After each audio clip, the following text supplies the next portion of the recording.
আসসালামু আলাইকুম এভরিওয়ান। আশা করি আল্লাহর রহমতে সবাই ভালো আছেন। আলহামদুলিল্লাহ আমিও ভালো আছি। আজকে নিয়ে এসেছি গরম, গরম সিঙ্গারা। আমরা ছোট বড় সবাই কম বেশি সিঙ্গারা পছন্দ করি। তাই চলেন দেরি না করে শুরু করি।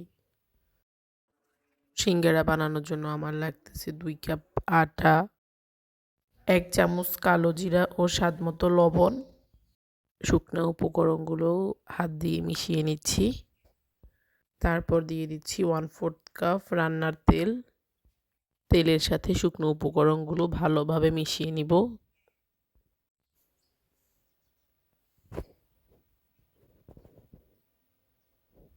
মিশানো হয়ে গেলে দিয়ে দিচ্ছি নরমাল পানি। অল্প অল্প করে পানি দিয়ে একটা সফট ডো তৈরি করব।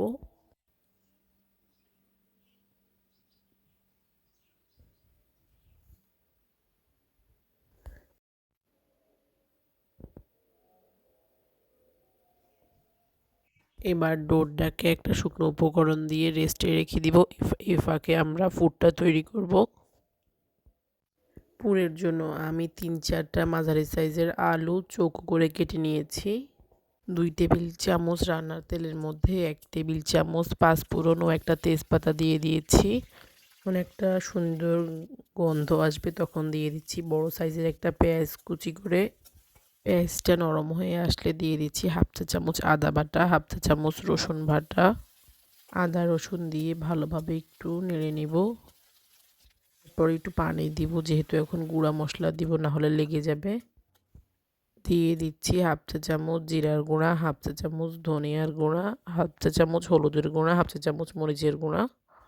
চাইলে পেঁয়াজের সাথে কাঁচা মরিচটাও দিতে পারেন। আমার তো বাচ্চারা খাবে তাই দিই নাই। দিচ্ছি স্বাদ মতো লবণ। মশলাটা কষানো হয়ে গেলে আলুগুলো দিয়ে দিচ্ছি। আলুগুলো মশলার সাথে ভালোভাবে একটু কষিয়ে নিব।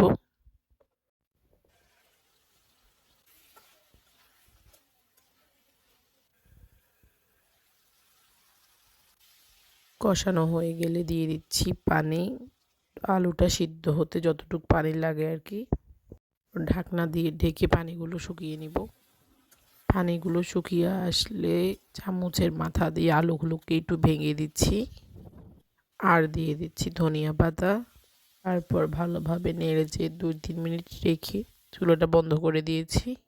আলুগুলো নামিয়ে নিচ্ছি। এই ফাঁকে আমার আটাগুলো সেট হয়ে গেছে। এরপর আমি আটাগুলো ভালোভাবে মথে নিয়ে কয়েকটা লিচি কেটে নিচ্ছি। একটা লিচি নিয়ে বাকি লিচিগুলোকে কাপড় দিয়ে ঢেকে রাখছি যাতে ড্রাই না হয়ে যায়। তারপর কয়েকটা আটা ছিটিয়ে একটা লম্বা করে রুটি বানিয়ে নিচ্ছি। রুটিতে ২টো সিঙ্গারা হবে, তাই আমি রুটির মাঝ বরাবর কেটে নিচ্ছি। তারপর আমি রুটির কর্নারগুলোতে পানি লাগিয়ে নিচ্ছি। এটা আমাদের গ্লুয়ের কাজ করবে। ২টো কোণা ভাঁজ করে নিচ্ছি। ২টো কোণা ভাঁজ করে নেওয়ার পর এটি দেখতে অনেকটা কোণের মতো হয়ে যাবে। পর ভিতরে পুর দিয়ে দিচ্ছি।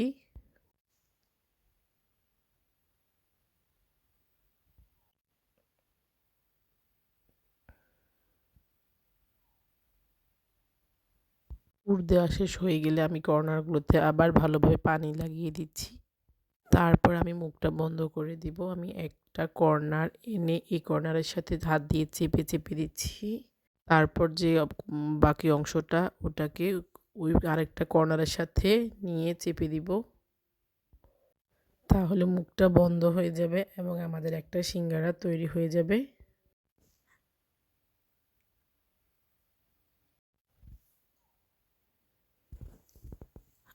আমি আরেকটা ভাঁজ দেখিয়ে দিচ্ছি।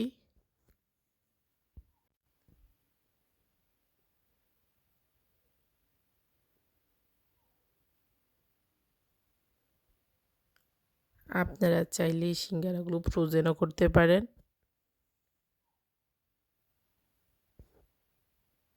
আমি এভাবে বাকি সিঙ্গারাগুলো বানিয়ে নিব।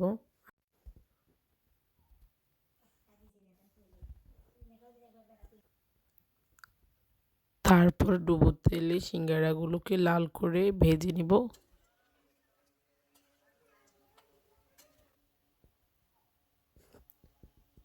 তৈরি হয়ে গেল মজাদার সিঙ্গারা।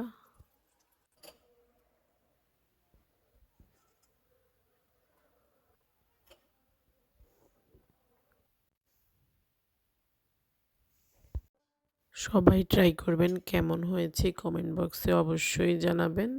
ভালো থাকবেন সবাই, আমাদের জন্য দোয়া করবেন। আসসালামু আলাইকুম।